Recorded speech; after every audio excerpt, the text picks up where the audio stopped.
This is from my friend Ice Fisherman's.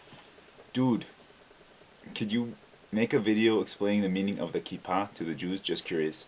For those who don't know, the kippah is this thing which the Jew wears on his head, the Orthodox Jew, and sometimes other Jews. It's basically a head covering made of cloth. It has to have a certain amount of dimensions. It has to cover the head. And this is abnormally large. Generally, they're smaller. But it comes from a story in the Gemara. There was one time the Talmud. One time a woman brought her newborn baby boy to a soothsayer of sorts, and she asked him, "What is the future of this child?" So this man was able to see in the future, and he said, "He's going to grow up to be a scoundrel and a thief." She said, "God forbid, what can I do?" So he gave her a solution. He said, "Why don't you take a piece of cloth, and why don't you put it on his head? And when he grows up and asks you, 'What is this cloth on my head?' Tell him it's to remind you there's a God above you, and he sees every single thing that you do. And this way he'll always be fearful of heaven." So she took this man's advice, and so the boy grew, and he was able to overcome what was predestined to be his rather unpleasant plight of being non God fearing.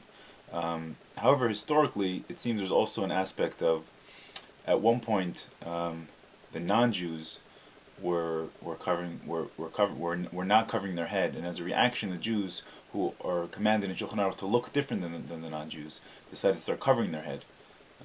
You can debate intellectually which is more respectful in front of a king: to have a head covered to show that you're humble to the king, or to not have a head covered to show that you're completely uncovered, completely nullified in the king's presence, as it were.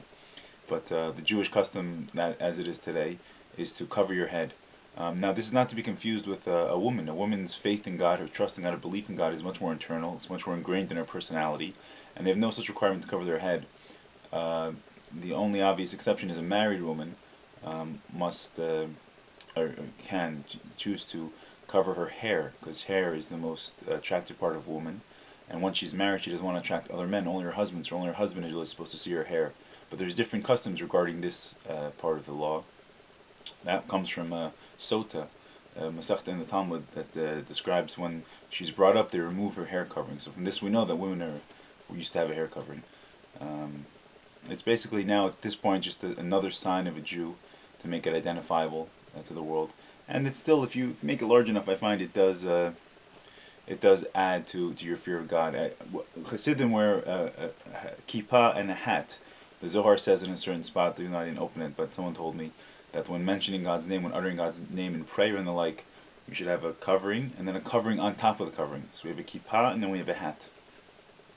But we don't make Jewish law according to the Zohar.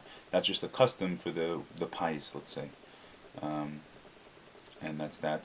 The Code of Jewish Law actually says you shouldn't walk 4 steps without your head covered, because you don't want to be in God's world without being conscious of His presence. And even though it's an external manifestation of it's a sign that has a physical reality. It's just a piece of cloth, but still, it's supposed to. These physical signs, we're spiritual beings, but physical things actually affect our soul and our intellect and our emotions and even our body. I mean, you feel it.